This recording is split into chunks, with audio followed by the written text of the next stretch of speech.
Over the past 100 years or so, psychologists have been developing theories of persuasion based on trends found in subconscious mental processing. Here's how those theories work and how you can use them to your own advantage. Number 1. The priming theory. Used mostly by sneaky ad agencies, stage performers, and street magicians, the priming theory is a persuasion technique that utilizes tricks of the mind. If I show you a picture of a beach, your brain is able to process that information by relating the visual input to your own past memories. This is cognitive psychology. But if the next image I show you is this, your brain actually understands the palm tree faster than it understands the shoe because of the visual priming beforehand.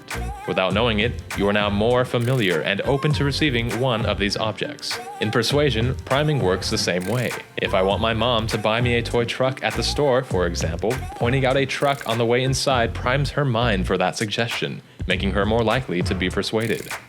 Number 2. The reciprocity theory. Reciprocity is a biological persuasion technique based on survival instincts. Many animal species, including humans, trade goods and services with one another to survive. Psychologists have discovered that as a result, people are more likely to be persuaded by those they feel indebted to.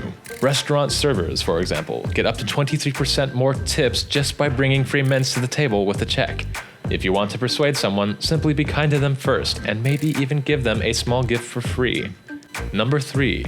Lastly, the sleeper effect. This persuasion technique is perhaps the sneakiest of all. To start with an example, say one day you walk up to a friend and try to convince them that a far-fetched story is actually true. You say to them, "Alien spaceships have been spotted over Mexico City." Your friend doesn't believe in aliens, so they don't believe you.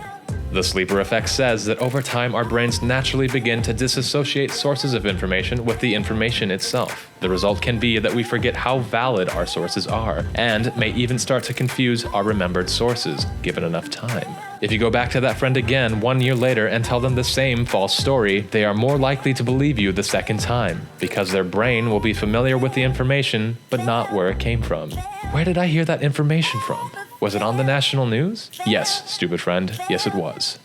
Remember, nobody can be persuaded against his or her will. But if you need some help getting your voice heard, give these techniques a shot. And remember to use your powers for good rather than evil. Total brainwashing is a topic for another video. Like and subscribe to help us tackle more of the world's most interesting questions.